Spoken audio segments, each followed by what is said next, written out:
In this week's Seder Truma, we have the fashioning of all the Klei HaMishkan, all of the vessels that are to be found in the tabernacle, and ultimately in the Beis HaMikdash. And regarding the one that was the most central of all of that which was to be found within the Holy Temple, namely the Aron Kodesh itself, we are instructed, V'tzipisa oso zahav tahar, you are to overlay it in gold, the acacia wood, mibayis and mechusis sapenu, both from the outside and the inside.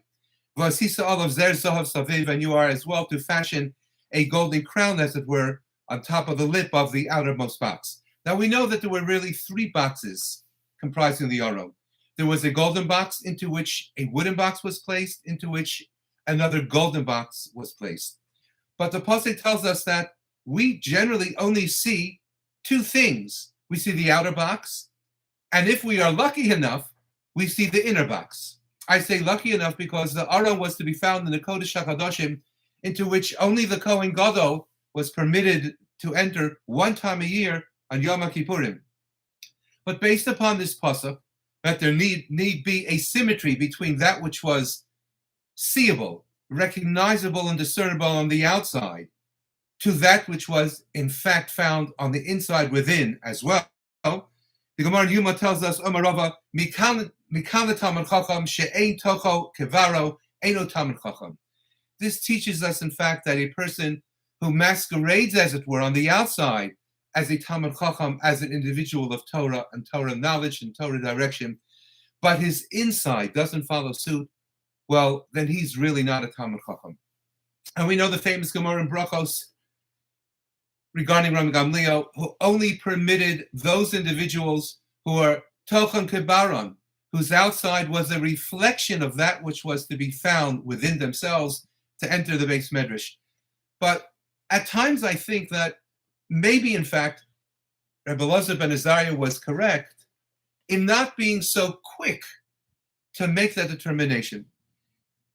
This Alter from Slobodka once said, citing the Gemara Bava Basra, Kol no sein pruta la'ani, that anyone who reaches in his pocket, takes out his checkbook, takes out some cash, takes out a coin, and places it into the hand of a person in need, while he is mizbarech b'sheish brachos, whereas he is the recipient of 7 brachos from HaKadosh Baruch Hu, v'hamafaiso, but a person who sits down with that ani, who has knocked on his door, and asks him about himself, and asks him how he's doing, and inquires regarding his welfare and that of his family, he receives not 6 brachos, but rather bi'achas esrei, rather 11 brachos.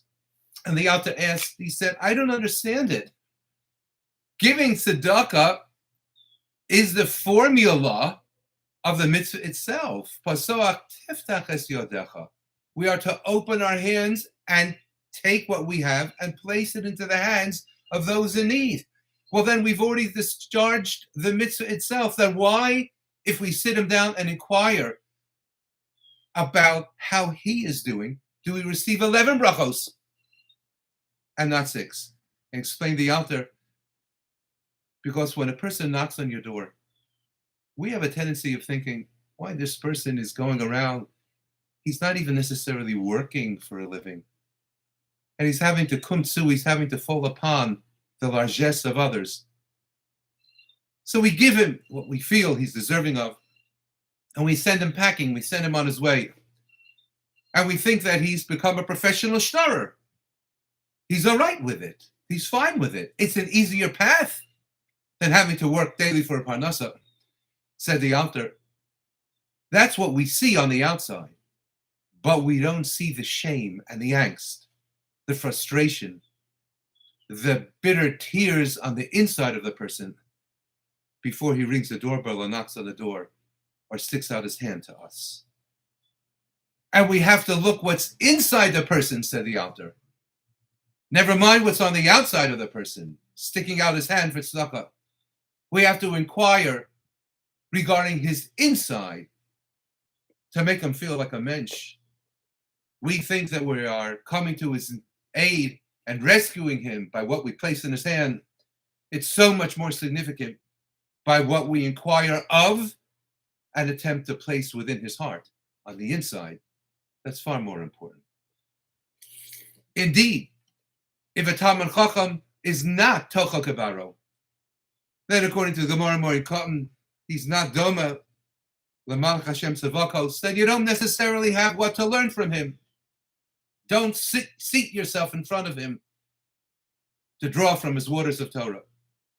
But that doesn't mean that that individual should be dismissed.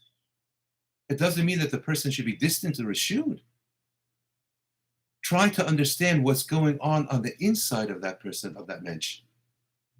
You can imagine if he's not Tochel Kavaro, what angst he is filled with, what pain he is suffering from.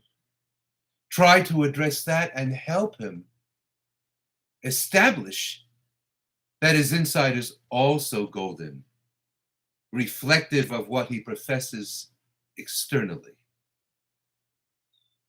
When a child or when anyone puts on a jacket incorrectly, so it's easy to kibitz him and say, hey, you're wearing it inside out, and that's not the way it goes.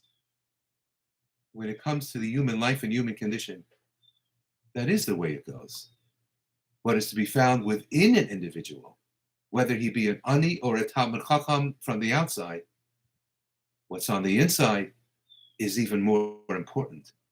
And it is there that we should be directing our attention, our efforts, our love, and our friendship towards. Have a wonderful Shabbos.